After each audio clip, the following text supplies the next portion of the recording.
Hello সুপ্রিয় শিক্ষার্থীরা, কেমন আছো সবাই? আশা রাখছি সবাই ভালো আছো। আজকের অনলাইন ক্লাসে সকলকে স্বাগত জানাচ্ছি। পদার্থবিজ্ঞান প্রথম পত্রের তৃতীয় অধ্যায়ের দ্বিতীয় ক্লাস, অর্থাৎ গতিবিদ্যা অধ্যায়ের দ্বিতীয় ক্লাস। আজকের আলোচ্য বিষয় হচ্ছে অবস্থান বনাম সময় লেখচিত্র। অবস্থান দেশ সময় আমরা উচ্চারণ করবো কিভাবে? অবস্থান বনাম সময় লেখচিত্র, এটি আমরা আলোচনা করবো আজকে, এবং সেই লেখচিত্র থেকে কি পাওয়া যাবে সেটি আলোচনা করব। তার আগে একটু কথা বলি। ইতিমধ্যে তোমরা জেনেছ যে তোমাদের মূল্যায়ন পরীক্ষা হবে। সেই মূল্যায়ন পরীক্ষাটির সম্ভাব্য ডেট হচ্ছে 5ই জানুয়ারি 2021 খ্রিস্টাব্দ থেকে। তোমরা কয়েকদিনের ভিতরে অধ্যক্ষ মহোদয় কর্তৃক এই সংক্রান্ত নোটিশ পাবা এবং পরীক্ষার নিয়মাবলীও তুমি জানতে পারবা। তো এটুকু বলা যায়, হোয়াটসঅ্যাপের মাধ্যমে এই পরীক্ষাটা হবে। গ্রুপ শিক্ষক তত্ত্বাবধান করবে প্রতিটা বিষয়। তোমরা প্রশ্নপত্র পাবা গ্রুপ শিক্ষকের মাধ্যমে। প্রতিদিন প্রতিটা বিষয়ের প্রশ্নপত্র যথাসময়ে পাবা। পরীক্ষা শেষে নির্ধারিত সময় শেষে ছবি উঠিয়ে, খাতার ছবি উঠিয়ে তোমরা গ্রুপ শিক্ষককে প্রেরণ করবা, সাবমিট করবা গ্রুপ শিক্ষকের মাধ্যমে। তারপরে ওই খাতাটি তুমি কলেজে গিয়ে, অর্থাৎ সামাজিক দূরত্ব বজায় রেখে স্বাস্থ্যবিধি মেনে চলে খাতাটি জমা দিবা, এবং কখন জমা দিবে সেটি তোমাদেরকে কলেজ কর্তৃপক্ষ অর্থাৎ অধ্যক্ষ মহোদয় নোটিশের মাধ্যমে জানিয়ে দিবেন। পুরো বিষয়গুলো, নিয়মাবলীগুলো, এগুলো নিয়ে চিন্তা করার কোনো কারণ নেই। যথাসময়ে তোমরা সব জানতে পারবে। আজকের ক্লাসে আমাদের যে বিষয়টি সেটি হচ্ছে অবস্থান সময় লেখচিত্র। আমরা এখানে একটি সমীকরণ দেখাচ্ছি। সমীকরণটিকে পর্যবেক্ষণ করে দেখো, x = 18 m মানে metre plus 12 metre per second into t minus 1.2 metre per second square into t square. এখানে যেটি উল্লেখ করা হলো সেটি হচ্ছে সময়ের সাপেক্ষে বস্তু কণার অবস্থানের যে পরিবর্তন, অর্থাৎ x এর সাথে সময়ের যে সম্পর্ক, সেই সম্পর্কটি এই সমীকরণ দ্বারাই নির্ধারিত। এখানে একটি বিষয় আলোচনা করা হচ্ছে, সেটি হচ্ছে একটি গাড়ি একটি ঢালু পথে উপরের দিকে উঠতেছে। ওঠার পরে কিছুক্ষণ পরে তার গাড়িটার স্টার্ট বন্ধ হয়ে গেল। তখন গাড়িটি ঢালু পথে নিচের দিকে নামা শুরু করলো। এই বিষয়টি আমরা এই সমীকরণের সাহায্যে প্রকাশ করলাম, এবং এই সমীকরণের সাহায্যে সারণীটি আমরা তৈরি করলাম। কিভাবে? আমরা এখানে 0 সেকেন্ড থেকে 8 সেকেন্ড পর্যন্ত ওই গাড়িটি তথা বস্তু কণাটির অবস্থান কত সেটি লেখচিত্রে দেখালাম, লেখচিত্রের এই সারণীতে দেখালাম। এই সারণীতে এখানে 30 সেকেন্ডে, আর এখানে এই কলামে অবস্থান অর্থাৎ x মিটারে প্রকাশিত। প্রথমে যখন তুমি t = 0 বসাবা, তাহলে এটাও 0, এটাও 0, 18 পাবা। অনুরূপভাবে t যখন 1 বসাবা, তখন তুমি এই মানটা পাবা 28.8। t অর্থাৎ সময় যখন 2 সেকেন্ড বসাবা, 37.2 মিটার পাবা।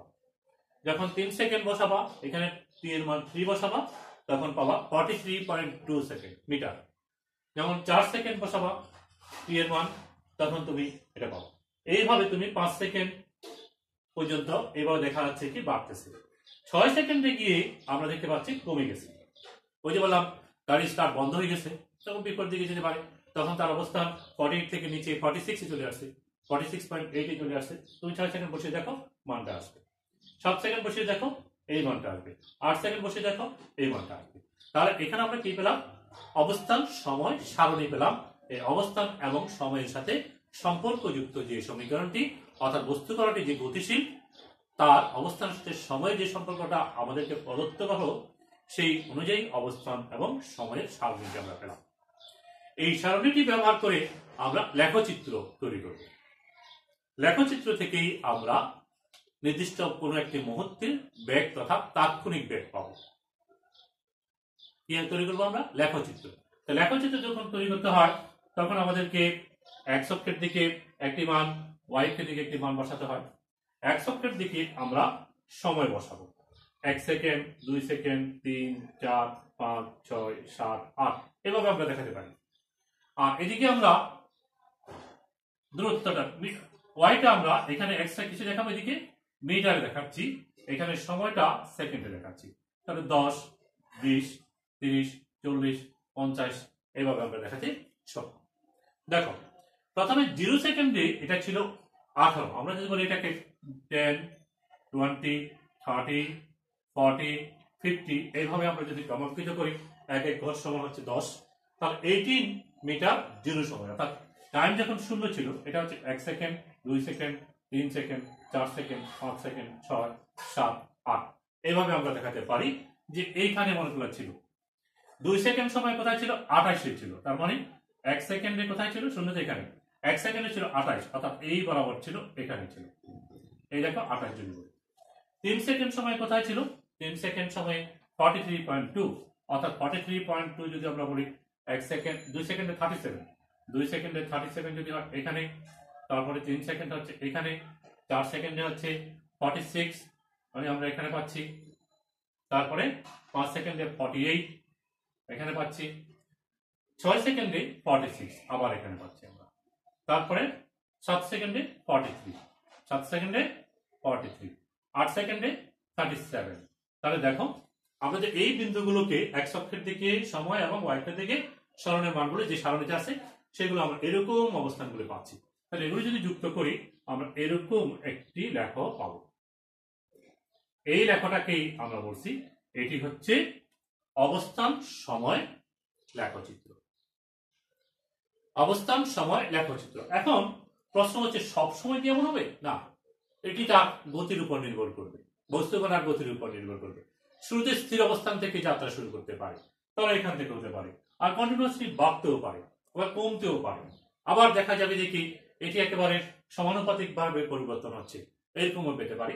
তবে এখানে আমরা যে লেখাটা আমরা আলোচনা করলাম যে অবস্থান এবং সময়ের, সেখানে আমরা দেখতে পাচ্ছি যে সময় সাপেক্ষে অবস্থানটা পরিবর্তন হচ্ছে, যেটি সমবেগে নয়। কারণ সমবেগে যদি হতো তাহলে এটি মূলবিন্দুগামী সরলরেখা হতো, এটি একটা প্যারাবোলার মতো আমরা পাচ্ছি। এখান থেকে আমরা বলতে পারি বস্তুকণাটি ত্বরণে চলতেছে। আমাদের গতির সমীকরণ কিন্তু খেয়াল করবা, আমরা যদি বলি s is equal to ut plus half of at square, s is equal to vt, এখানে যখন সমবেগ হবে তখন ভিটা ধ্রুব থাকবে, তখন s proportional to t, অর্থাৎ আমরা এখানে x না বলি x যদি বলি x proportional to t, এরকম যদি সমানুপাতিক হয় তাহলে সেটি মূলবিন্দুগামী সরলরেখা হয় লেখচিত্রটি। আর এখানে দেখো আদিবেগ যদি শূন্য হয় তাহলে s is equal to তুমি পাবা half a into t square, অর্থাৎ x এর দিকে তুমি এটা বসাইলা, x এর মান বললা s এর মান x, তাহলে তুমি পাবা half of a t square। এখন এই মান y অক্ষের দিকে যে মানটা বসাচ্ছ সেটি হচ্ছে x, আর x অক্ষের দিকে যে মানটা বসাচ্ছ সেটা হচ্ছে t, তাহলে তুমি এখানে এই মানটা ধ্রুবক, এই মানটা ধ্রুবক সমান্তরালে চলে, তাহলে সেই ক্ষেত্রে তুমি পাবা y is equal to mx square, এরকম একটি সমীকরণ পাবা। কারণ এই y অক্ষের দিকে আমরা x বসাচ্ছি এবং x অক্ষের দিকে আমরা t বসাচ্ছি, যদি আমরা সমীকরণটি পর্যবেক্ষণ করি তখন এরকম একটি সমীকরণ পাই, যেটাকে আমরা বলি প্যারাবোলার সমীকরণ। সেই কারণে আসলে আমরা এই লেখাটা পাচ্ছি। লেখাটা কেমন হবে সেটি নির্ভর করবে বস্তুকণাটি কেমন হচ্ছে, তার গতির পরিবর্তন কেমন হচ্ছে, কিংবা গতির বেগের পরিবর্তন হচ্ছে কিনা তার উপর ডিপেন্ড করে। এখন যেটি আমরা পাচ্ছি এই লেখচিত্র থেকে আমরা কি পাবো? এই লেখচিত্র থেকে আমরা যে কোনো মুহূর্তের তাৎক্ষণিক বেগ নির্ণয় করতে সক্ষম হব। ধরো মনে করলাম যে এখানে এই 4 সেকেন্ড পরে বা 3 সেকেন্ড পরে তার বেগ কত হবে, তাহলে 3 সেকেন্ড পরে বা 3 সেকেন্ড যখন সেই মুহূর্তে তার বেগ কত হবে, তাহলে এখানে করসপন্ডিং তুমি পয়েন্টটা হচ্ছে এটা, এই পি বিন্দু তুমি চিহ্নিত করলাম। তখন এখান থেকে এই বিন্দুকে কেন্দ্র করে, আর সেই সময় কত, সেই সময় তোমার বেগ হচ্ছে এটা, অবস্থান হচ্ছে এটি। তাহলে এখানে তুমি যদি একটা স্পর্শক আঁকো, এই পি বিন্দুকে কেন্দ্র করে যদি একটা স্পর্শক আঁকি, সেই স্পর্শকের ঢাল যেটি হবে তার টেনজেন্টটাই নির্দেশ করবে ওই মুহূর্তের তাৎক্ষণিক বেগ। আমরা বলছি ক্ষুদ্রাতিক্ষুদ্র সময় ব্যবধানে অবস্থানের পরিবর্তনের হারকে বা সরণের হারকেই তাৎক্ষণিক বেগ বলে। তাহলে এখানে আমরা সেটা কি বললাম, আমরা তাৎক্ষণিক বেগ is equal to ds by dr by dt, এভাবে আমরা দেখাচ্ছি যে কোনো মুহূর্তে। তাহলে এখানে এই জায়গায় আমরা বলবো x অক্ষের দিকে চলমান, তো এটা x অক্ষের মান দেওয়া আছে, সেই জন্য এটাকে আমরা বলবো dx বাই dt। আর dx বাই dt এটি তুমি কোথায় পাবা? দেখো এটা হচ্ছে এই থেকে এই পর্যন্ত এটি হচ্ছে ডিটি নির্দেশ করতেছে। স্পর্শক আঁকার পরে আমরা যদি লম্ব আঁকি এখানে, তাহলে আমি পাবো এটা হচ্ছে এই থেকে এই পর্যন্ত টাইম ডিফারেন্স অর্থাৎ সময়ের পার্থক্য, আর উপরের দিকে এই অবস্থানের পার্থক্য ডিএক্স বোঝাচ্ছে।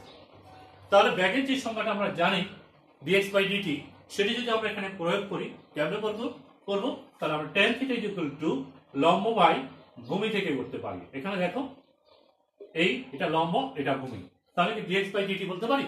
পারি। তাহলে আমরা যে কোনো মুহূর্তে যদি তার ব্যাগ নির্ণয় করতে চাই অবস্থান সময় লেখচিত্র থেকে, ওই মুহূর্তে ওই বিন্দুতে লেখচিত্রের করসপন্ডিং পয়েন্ট যেটি থাকবে সেই পয়েন্টে আমরা একটি স্পর্শক আঁকবো। স্পর্শকটি এক্স অক্ষের সাথে যে কোণ উৎপন্ন করবে তার ট্যানজেন্ট হচ্ছে ওই মুহূর্তের তাৎক্ষণিক বেগ, তার ট্যানজেন্ট হচ্ছে ওই মুহূর্তের তাৎক্ষণিক বেগ। তাহলে দেখো তুমি এখান থেকে বের করতে পারবা এটি হচ্ছে সময়, এই হচ্ছে ডিটি, এটা অর্থাৎ এখান থেকে এখানে ডিটিটা বের করলাম, আর এটি হচ্ছে তোমার কিসের মান, এটি হচ্ছে এই থেকে এই পর্যন্ত এটা অবস্থানের পার্থক্য। এই অবস্থানের পার্থক্যের মানটা তোমাকে এখানে দেওয়া থাকবে, এই মানটা দেওয়া থাকবে, এখান থেকে তুমি এটা বের করতে পারবা, আর এখান থেকে সময়ের পার্থক্য বের করতে পারবা, তার মানে তার ট্যানজেন্ট মানে তার বেগ পাওয়া, ভেলোসিটি নির্ণয় করতে পারবা। এইভাবে অবস্থান সময় লেখচিত্র থেকে আমরা যে কোনো মুহূর্তের তাৎক্ষণিক বেগ পরিমাপ করতে পারি।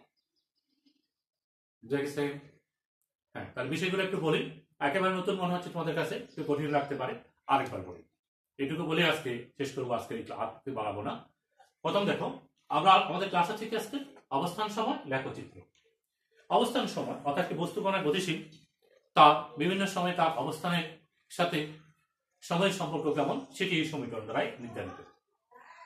x is equal to 18 m plus 12 meter per second minus 1.2 meter per second square into t square, সময় এবং অবস্থানের সম্পর্ক। এই নিয়ে আমরা অবস্থান সময় সারণী আঁকলাম। একদিকে আমরা সময় দেখাচ্ছি, আরেকদিকে অবস্থান দেখাচ্ছি। আমরা দেখতে পাচ্ছি যে সময় যত বাড়তেছে অবস্থান বাড়তেছে, কিন্তু একটা নির্দিষ্ট সময় পর আবার অবস্থানটা কমে গেল। তাহলে আমরা বলছিলাম যে একটি বস্তু কণা কিংবা একটা গাড়ি একটি ঢালু পথে গতিশীল, হঠাৎ করে তার প্রযুক্ত বল অর্থাৎ উপরের দিকে ওঠার জন্য যে বলটা ইঞ্জিন সেটি বন্ধ হয়ে গেল, তাহলে সেটা নিচের দিকে নামা শুরু করবে। এই অবস্থানটা এখানে নির্দেশ করতেছে 46 ছিল, 46 থেকে 48, আবার 46 চলে আসছে, আরো নিচে নামে গেছে, আরো নিচে নামে গেছে, তাহলে এটি নিচের দিকে নামতেছে। লেখচিত্র যদি আমরা দেখাই, সেই লেখচিত্রটা আমরা x অক্ষের দিকে সময়, y অক্ষের দিকে অবস্থান দেখালে এরকম একটি লেখচিত্র পাই। সেই লেখচিত্র থেকে আমরা কি পাবো? এই অবস্থান সময় লেখচিত্র থেকে আমরা যে কোনো মুহূর্তে বেগ নির্ণয় করতে পারবো। কিভাবে? ওই মুহূর্তে অর্থাৎ ওই যেই সময় থাকবে সেই মুহূর্তে আমরা একটা লেখচিত্রের উপর একটা বিন্দু চিহ্নিত করব, যেই সময় আমরা বেগ নির্ণয় করতে যাচ্ছি, ধরো 3 সেকেন্ডে কিংবা 3.5 সেকেন্ডে, যেখানে নিই না কেন, সেই বরাবর ওই লেখচিত্রটা কোন বিন্দুটি মিলে গেছে সেই বিন্দুতে আমরা চিহ্নিত করবো। তারপর ওখানে একটি স্পর্শক আঁকবো। স্পর্শকটি x অক্ষের সাথে যে কোণ উৎপন্ন করবে, আমরা লম্ব আঁকবো, ভূমি আঁকবো, এটা y অক্ষের দিক, এটা x অক্ষের দিক আঁকলাম, এবং আমরা দেখলাম যে কি এখানে এটি x অক্ষের সাথে একটি কোণ উৎপন্ন করে। যে কোণ উৎপন্ন করে তার ট্যানজেন্ট হচ্ছে ওই মুহূর্তের বেগ, কারণ আমরা জানি b হচ্ছে dx বাই dt, তাহলে tan থিটা মানে dx বাই dt। তাহলে এই তথ্য থেকে আমরা বলতে পারি যে কোনো মুহূর্তে সময় অবস্থান সময় লেখচিত্র থেকে যে কোনো মুহূর্তে তাৎক্ষণিক বেগ পাওয়া যাবে ওই মুহূর্তে ওই লেখচিত্রের ওই বিন্দুতে অঙ্কিত স্পর্শকের সাহায্যে। dx হচ্ছে কি y অক্ষের দিকে যে পরিমাপটা সেটা এখান থেকে এখানে পাবা, এখান থেকে এখানে পাবা, আর x এর মানটা এখান থেকে এখানে পাবা, যেখানে এখানে মিলছে। এখন তুমি বলতে পারো আমি আরো ছোট করে নিতে পারি, হ্যাঁ নিতে পারি, এটা আরো ছোট হলে এখানে স্পর্শকের সাথে হবে, তাও আমার ঢাল একই থাকবে। ঢালের যেহেতু অনুপাত, এখানে অনুপাতটা একই থাকবে, অর্থাৎ যে কোনো মতো তাৎক্ষণিক বেগের কোনো পরিবর্তন হবে না, তুমি যদি স্পর্শকটা বড় কিংবা ছোট আঁকো। হ্যাঁ, স্পর্শকটি এমন ভাবে তুমি নিবা যেন পরিমাপটা সহজ হয়। যেমন এখানে আমি এখানে এটা নিছি, এখন মাপটা আমার একটু অসুবিধা হচ্ছে কারণ মাঝখানে পরিমাপটা নাই, তাহলে আমরা আরেকটু বড় করবো, আরেকটু বড় করে 30 নিয়ে আসলাম, তারপরে এটাকে আমি তখন এখানে পাবো, এইভাবে পাবো, তখন 30 থেকে এখানে মনে করলাম 60, তাহলে এটা হচ্ছে কি 0 থেকে 5, আর এটা হচ্ছে কি 30 থেকে 60 মানে 30, তাহলে এটা হচ্ছে 5, এটা হচ্ছে 30, x এর মান হচ্ছে কি 30, বুঝো নাই, 30 থেকে 60, তাহলে x এর dx এর মান হচ্ছে 30, আর টাইমের মান হচ্ছে কত এখান থেকে এখানে, তাহলে এটা হচ্ছে 0 থেকে 5 অর্থাৎ 5, তাহলে কত হবে 30 আর ভাগ 5, তার মানে কত 6 মিটার পার সেকেন্ড বেগ।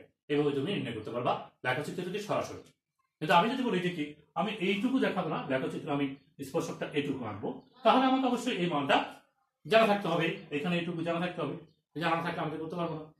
যেমন এখানে 30 আছে, এটা 40 আছে, মাঝখানে এটা অনুমান করে করা যাবে না।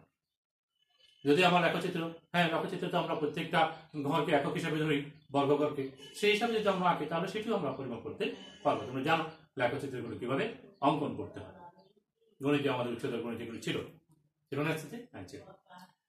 তাহলে আজকের ক্লাসে আমরা অবস্থান, সময়, লেখচিত্র অঙ্কন করলাম। সেই লেখচিত্র থেকে আমরা কি পেলাম? লেখচিত্র থেকে আমরা বেগ নির্ণয় করতে পারলাম। আমরা জানলাম অবস্থান, সময়, লেখচিত্র মূলবিন্দুগামী সরলরেখা হতে পারে, এটি প্যারাবোলা হতে পারে, ওয়াইফের সাইডগামী হতে পারে, আবার মূলবিন্দু থেকেও হতে পারে। সেটি আমরা ওই সমীকরণটি কিভাবে নির্ধারিত তার উপর ভিত্তি করে হবে। আমি তোমাদেরকে বলছিলাম যদি সমবেগ হয় তখন এক্স এবং টি পরস্পর সমানুপাতিক হবে, তখন সেটি মূলবিন্দুগামী সরলরেখা হবে। আর যদি অসমকে চলে, ত্বরণ নিয়ে চলে, সমতরণে চলে, তখন সেটি Y equal to mx square, এটাকে আমরা বলি প্যারাবোলা, যেমন এখানে আমরা পাচ্ছি এই প্যারাবোলা। এইভাবেই আমরা অবস্থান, সময়ের লেখচিত্র বিভিন্ন রকম পাই। তো আজকে আর কথা বাড়াবো না, আমরা এই নিয়ে আরো ক্লাস করবো, ব্যাগ বনাম সময় লেখচিত্র আঁকবো এবং এগুলো আরো ডিটেলস আলোচনা করবো। আশা করি তোমরা পরবর্তী ক্লাসেও আজকের ক্লাসের মতো থাকবা এবং এই লেখচিত্রগুলো খুব ভালো করেই বুঝে নেবা। এতক্ষণ সঙ্গে থাকার জন্য সবাইকে ধন্যবাদ জানিয়ে আজকের ক্লাস এখানেই সমাপ্তি করছি। আল্লাহ হাফেজ, সবাই ভালো থেকো।